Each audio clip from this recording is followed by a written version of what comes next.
La casa del Áncara se ha conservado hasta hoy y lleva en el dintel de la puerta una bella inscripción que dice: en esta casa nació Ángel Castro Argüiz, un gallego que viajó a Cuba y plantó árboles que florecen todavía.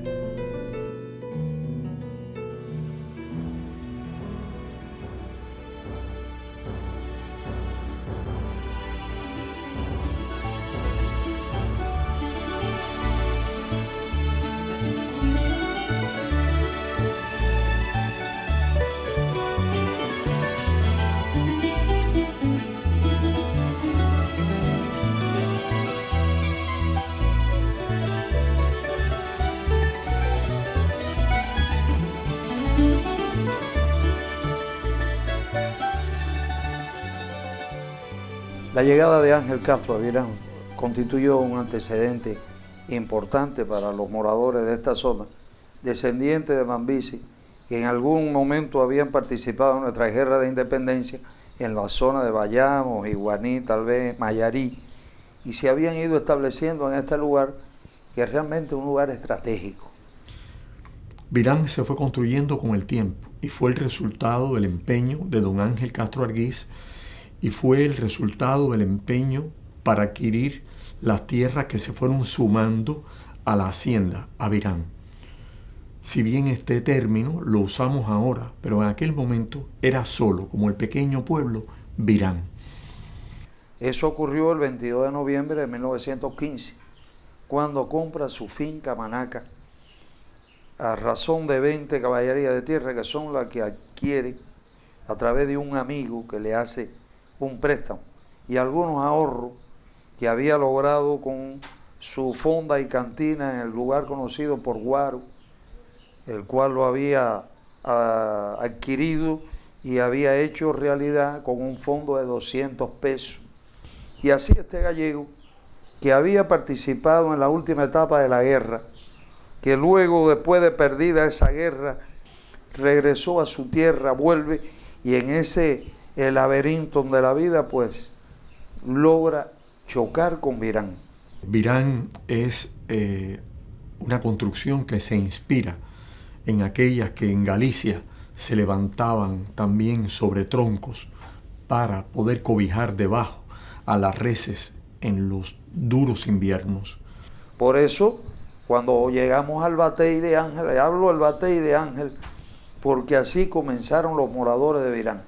Le decían el Batey de Castro o Virán Castro, del gallego o del viejo Ángel, porque así comienza aquel hombre a granjear su vida, aquella vida de un hombre realmente que había sufrido mucho desde pequeño. Era un hombre muy práctico y muy trabajador. De esta manera, Virán fue como la reproducción de una historia de la infancia vivida por todos aquellos que habitaban en la Galicia rural.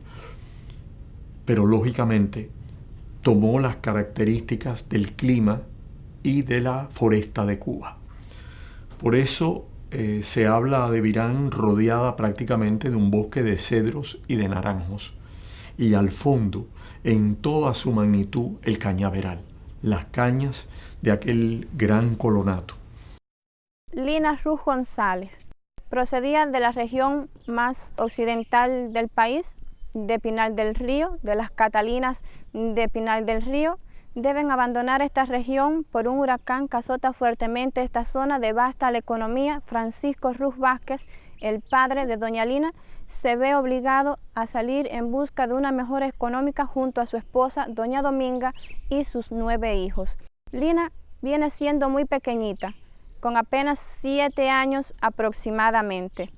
Se hizo una joven importante. En primer lugar te digo importante por su carisma. Tenía un carácter muy fuerte. Era una persona extremadamente bondadosa, pero muy recia. Era enemiga de la mentira. El que le metía una mentira en el batey tenía que irse. Amorosa a la familia, extremadamente humana. Corría detrás de cualquier campesino a ayudarlo cuando tenía alguna situación fuerte. Y dicen que aquel gallego de las manos largas, cuando la veía pasar, se ponía nervioso. De igual manera le pasaba a ella con Ángel, que cuando estaba cerca de Ángel también se podía nervioso. Quiere decir que comienza entre los dos un amor indirecto que logra un buen día consolidarse. Ya en 1922 se une en matrimonio a don Ángel.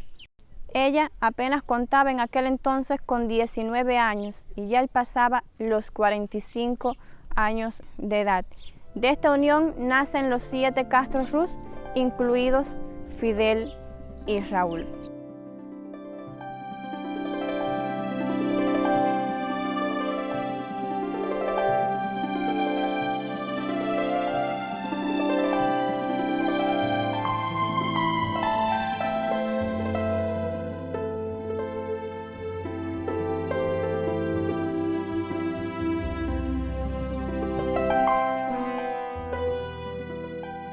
Hablando para niños o para adultos, hablando para padres o para sus hijos, lo cierto es que en su niñez, como veremos en este documental que se ha hecho especialmente de esta etapa de su vida, la formación, la pulcritud, los hábitos de vida, el amor a la naturaleza, la actitud compasiva ante los animales, el respeto a los padres y la voluntad de instruirse y de superarse va a ser el fruto de una convivencia en el seno del hogar y de un criterio de vida que influye y determina en el carácter de todos y de cada uno.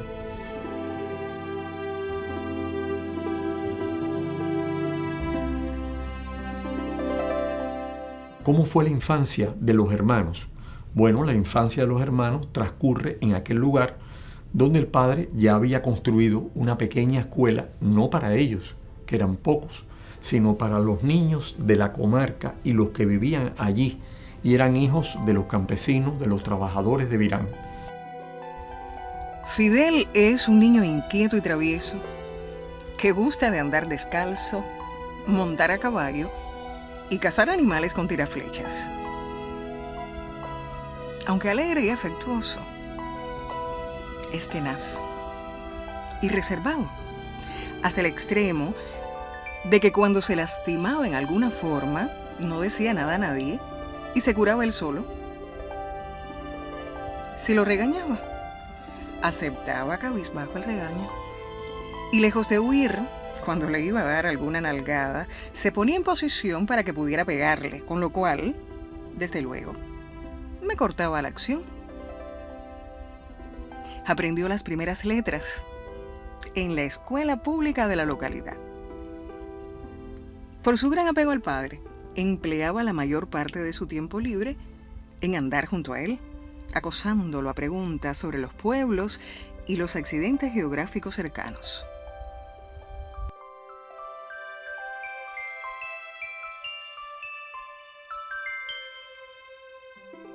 Lo tengo en la mente completico. Sí, ¿cómo era Fidel? Fíjate. En primer lugar, que no le soportaba bobería a nadie. La bronca estaba andando enseguida. Y yo era juez de paz. Pero era un juez verde contra lo mal hecho. Sí, así nos fuimos acostumbrando a él, incluso a él mismo. Para mí es un fenómeno social. Yo no sé, lo digo con amor, vaya. Un fenómeno social. Dice Ernesto Sábato, el escritor argentino, que la verdadera patria de todo individuo es su niñez. Uno no puede sustraerse de lo que ha leído, pero es muy difícil encerrar en palabras lo que uno imagina que es Fidel. Es el niño realmente que despunta ya y hay que verlo como el líder ese desde niño, es un líder natural. O sea, donde se forma la sensibilidad, los valores, donde está de alguna manera esa piedra en bruto que después puede salir un Miguel Ángel Buonarroti que te cincela un David, ¿no? Está ahí. Y de alguna manera yo creo que ese Fidel, ese mármol en bruto está ahí en su infancia. La infancia fue la de la forja de los valores fundamentales para toda persona. ellos muy pronto salieron de ese ámbito, particularmente Fidel. Bueno, yo lo imagino en Virán, corriendo por las escaleras de la casa grande de Virán. Lo imagino ascendiendo las lomas de Mayarí para llegar a la mensura, allá arriba, a los campamentos madereros de las alturas de Mayarí. Evidentemente este es un niño con una enorme curiosidad intelectual en un pueblecito, en una comarca de Holguín perdida en el mapa de Cuba. Era un espacio hermoso y de libertad donde aquel niño corría y jugaba e interactuaba con ese mundo, y cómo de ese pequeño espacio de mundo él empezó a tratar de ir más allá del horizonte, a través de la radio, a través de los lugares y de las lecturas y del mundo que tenía en su entorno. Y entonces ese niño a los 11 años, o qué sé yo, le estaba escribiendo al presidente de los Estados Unidos y ya diciéndole básicamente que iba a cambiar el mundo, ¿no? Yo me lo imagino como todos los niños tiernos, pero al mismo tiempo rebeldes. Los muchachos lo buscan para ir al río. Pitín, vamos al río. Fidel llegaba hoy y al otro día los Falcones andaban en busca de él. Los Rodríguez andaban en busca de él. Es decir, que los muchachos del barrio, los López andaban detrás de él. A veces iban algunos de los muchachitos de la zona y se bañaban también con nosotros en la poseta aquella.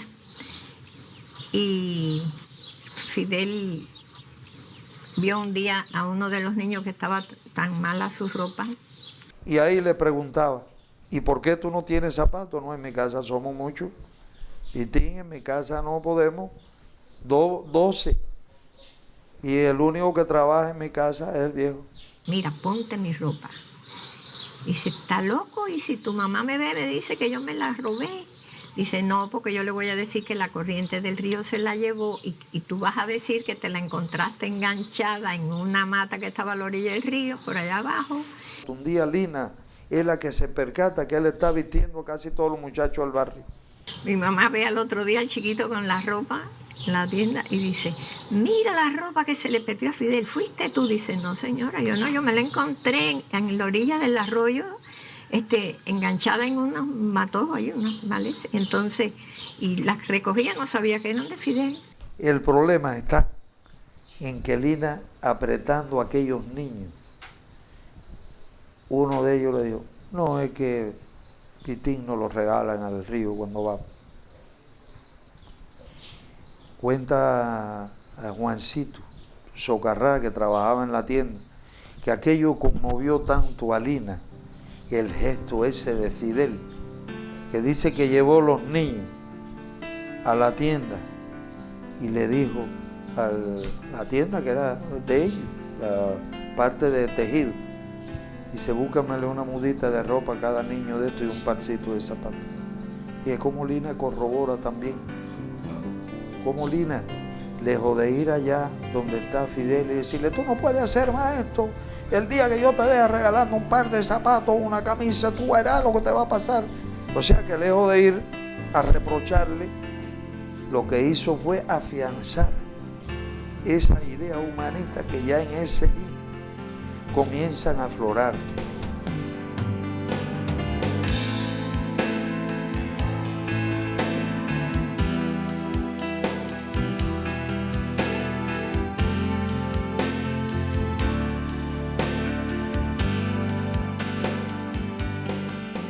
Lo imagino saltando de los trampolines en la casa de recreo que tenían los hermanos franceses de La Salle, allá en Renté.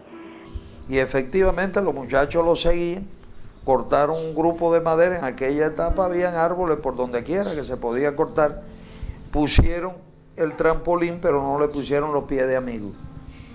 Cuando venía la fuerza de acción a reacción, que usted iba a hacer el clavado, que los pies, ahí se cayó todo eso. Y los muchachos le dijeron, ve lo que te dije, vamos a seguir tirándonos del faralloncito, no invente más eso. Y es cuando él le dijo, no, yo sé lo que pasó, ahora lo vamos a hacer mejor. porque le vamos a poner los pies de amigo. Bueno, eso era con Caguairán. Esas ansias de conocimientos de Fidel, amén de su capacidad natural, de su envidiable memoria, tiene que haberle ejercitado, aún sin saberlo desde niño, con la lectura, con su intrepidez. Los cuentos son que se fugaba, que se lanzaba por las ventanas, que sería tenía una herida por todas este tipo de cosas que hacen los niños, pero que evidentemente él era un niño saludable, que siempre, y eso me imagino que se formó en la infancia, iba más allá o trataba de ir más allá de sus posibilidades físicas. Lina lo quería y era capaz de dar su vida, pero no lo malcriaba. Eso era importante, había una educación en la familia importante. ¿Cómo se forman esos valores? Bueno, yo creo que los padres fueron determinantes. El padre era un hombre de carácter al que llamaron siempre Castro. Y la madre, Lina, fue siempre una madre buena y compasiva. Una madre que estaba más cerca de sus hijos porque se dedicaba por completo a la vida del hogar y atendía todas las cuestiones que tenían que ver con el manejo real de la finca. Lo imagino tirándole piedras a los patos y escuchando la voz de su papá. De una tusa, 3 plumas y un clavo, hacer puntería con los patos debajo del sótano. Y así comienzan a hacer puntería y había que matarlo por la cabeza. El que lo mataba por otro lado no valía. Imagínate tú cuántos patos deben haber ellos heridos y muertos en ese ademán de coger puntería. Él decía a un amiguito, por nada lo engancho, y oía atrás la voz retumbante de su papá diciendo, el que te va a enganchar a ti soy yo. ¿Y Castro qué hacía? Ellos corrían, sobre todo Fidel, corría y se le metía entre las piernas, y Castro la caricia que le daba, aquel gallego rudo y que había sufrido tanto también, la caricia que le daba era darle golpecitos suaves en la cabeza. Y por lo tanto, cuando estaba en la pierna de Castro, nadie venía a asediarlo.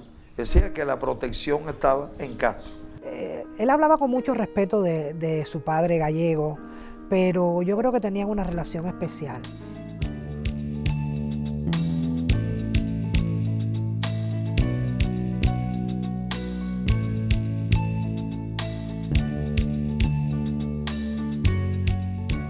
Castro lo quería todo con idolatría, pero sentía por Fidel una atracción importante porque descollaba por todas las preguntas que le hacía.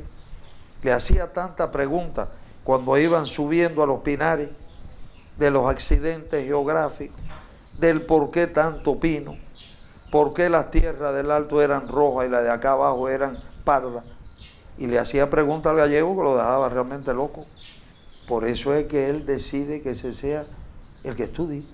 Llevado a un colegio o a una escuela, o más bien a una casa familiar, donde una maestra, Eufrasita, le daba clase. Lo imagino en La Salle, en Dolores, siempre asombrado con las cosas interesantes que los profesores fueran capaces de transmitirle. Cuando comían de una cantinita, con ese dan que los muchachos se paran delante del refrigerador y piden más y más y más. O pinchando el último granito de arroz de un plato con el tenedor en un lugar donde pasó hambre física, como digo yo, no era hambre de conocimiento, era hambre física. Algo que colocó a Fidel en el lugar de los que no tenían nada y en el lugar de los que pasaban hambre. Esa experiencia en su vida tiene que haber sido vital, importantísima para él. Fidel me ha dicho y confiesa que allí en esa escuela, y así lo ha dicho a sus biógrafos, encontró que le ponían innecesarias restricciones que llegaban hasta los alimentos, lo cual creo yo que en el oriente del tiempo marca un poco su austeridad y su rebeldía contra toda injusticia, porque don Ángel y doña Lina situaban el dinero necesario para que les dieran una vida, si no holgada, pero digna. De ahí y del escándalo que provoca esta circunstancia, al ver la madre que estaban flacos o que no estaban como debían ser y ellos manifestarles su desacuerdo, es que irá Fidel a La Salle. Y en La Salle viene el choque con una forma de pedagogía que es totalmente diferente, y una disciplina que no acabó de remodelarse hasta que no ingresa en el Colegio de Dolores con Ramón. Y allí se expandió el espíritu de Fidel, porque allí no solo tuvo la academia, la escuela, los contenidos, sino que además tenía las exploraciones, el campo de recreo ese que ellos tenían en Renté, que le daba la oportunidad. Viajaban en el botecito, se embarcaban en la Alameda. El carácter de Fidel, que era un carácter fuerte, formado en la caza, en el juego con el perro Napoleón, en cabalgar y en hacer ejercicios al aire libre, lo lleva un poco más preparado a la disciplina jesuítica de la escuela. Cuando Fidel le tira el pan con mantequilla por la cara al sacerdote, a Salgueiro, y cuando de allí prácticamente lo expulsaron. Para hacer una anécdota, que no todas tienen que ser épicas,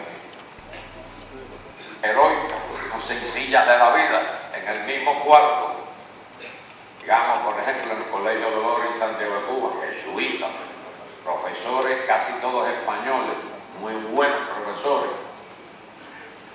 muy disciplinados además, como suelen ser los jesuitas. Los tres vivíamos en un solo cuarto para nosotros. Acostados desde su cama, cada uno leía o una revista de esas de muñequitos o puntos, como se llama, o las tareas que ya se habían hecho. Teníamos que hacer una autopreparación en un salón obligatoriamente antes de rezar el rosario para irnos a dormir. Cuando llegábamos al cuarto, cada uno leía y Ramón le decía a Fidel: apaga la luz. Había que levantarse, caminar unos pasos y apagar la luz. Y Fidel le decía a Raúl, apaga la luz. Y Raúl no le hacía caso a ninguno de los dos. Entonces los dos